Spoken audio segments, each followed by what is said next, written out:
ओम नमो भगवते वासुदेवाय। जय श्री कृष्णा। प्यारे भक्तगण, आज परिवर्तनी एकादशी का व्रत है।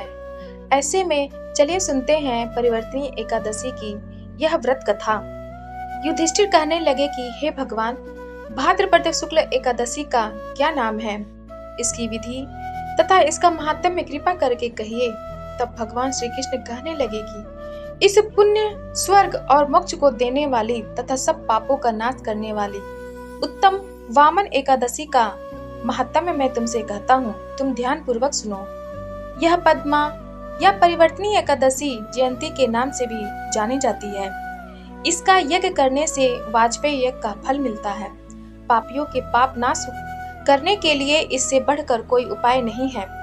जो मनुष्य इस एकादशी के दिन मेरी वामन रूप में पूजा करता है, उसे तीनों लोग पूज्य होते हैं।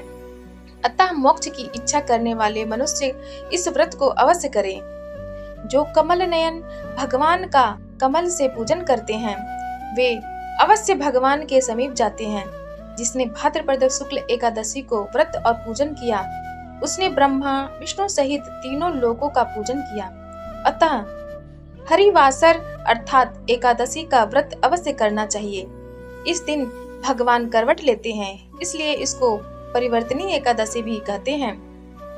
भगवान के वचन सुनकर युधिष्ठिर बोले कि भगवान, मुझे अति संदेह हो रहा है कि आप किस प्रकार सोते और करवट लेते हैं तथा किस तरह राजा बलि को बांधा और वामन रूप रखकर क्या क्या लीलाएं की। चातुर्मास के व्रत की क्या विधि है तथा आपके शयन करने पर मनुष्य का क्या कर्तव्य है, सो आप मुझसे विस्तार से बताइए।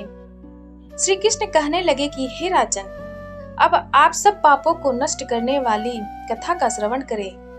त्रेता युग में बलि नामक एक दैत्य था। वह मेरा परम भक्त था। विविध प्रकार के वेद सूक्तों से मेरा पूजन किया करता था और नित्य ही ब्राह्मणों का पूजन तथा यज्ञ के आयोजन करता था। लेकिन इंद्र से द्वेष के कारण उसने इंद्रलोक तथा सभी देवताओं को जीत लिया।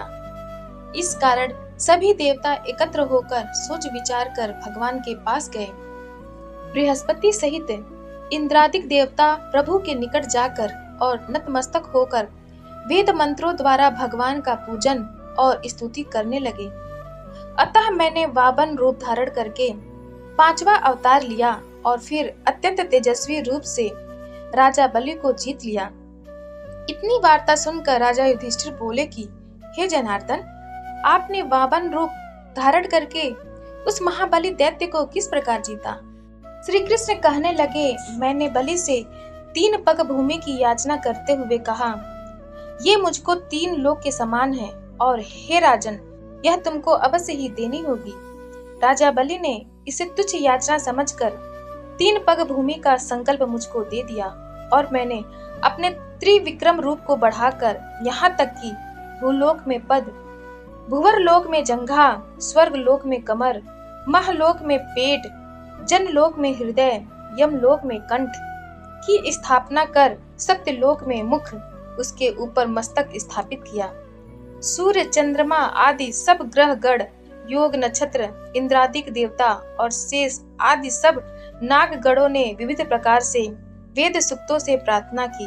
तब मैंने राजा बलि का हाथ पकड़कर कहा कि हे राजन, एक पद से पृथ्वी, दूसरे से स्वर्ग लोक पूर्ण हो गए, अब तीसरा पग कहाँ रखूं। तब बलि ने अपना सिर झुका लिया और मैंने अपना पैर उसके मस्तक पर रख दिया, जिससे मेरा वह भक्त पाताल को चला गया। फिर उसकी विनती और नम्रता को देखकर मैंने कहा कि हे बलि, मैं सदैव तुम्हारे निकट ही रहूंगा। विरोचन पुत्र बलि से कहने पर भाद्रपद शुक्ल एकादशी के दिन बलि के आश्रम पर मेरी मूर्ति स्थापित हुई। इसी प्रकार दूसरी क्षीर सागर में शेषनाग के षष्ठ पर हुई। हे राजन, इस एकादशी को भगवान शयन करते हुए करवट लेते हैं, इसलिए तीनों लोकों के स्वामी भगवान विष्णु का उस दिन पूजन करना चाहिए। इस दिन तांबा, चांदी, चावल और दही का दान करना उचित है। रात्रि को जागरण अवश्य करना चाहिए। जो विधि पूर्वक इस एकादशी का व्रत करते हैं, वे सब पापों से मुक्त होकर स्वर्ग में जाकर चंद्रमा के समान प्रकाशित होते हैं और यश पाते हैं। जो पाप नाशक इस कथा को पढ़ते या सुनते हैं उनको 1000 अश्वमेध यज्ञ का फल प्राप्त होता है।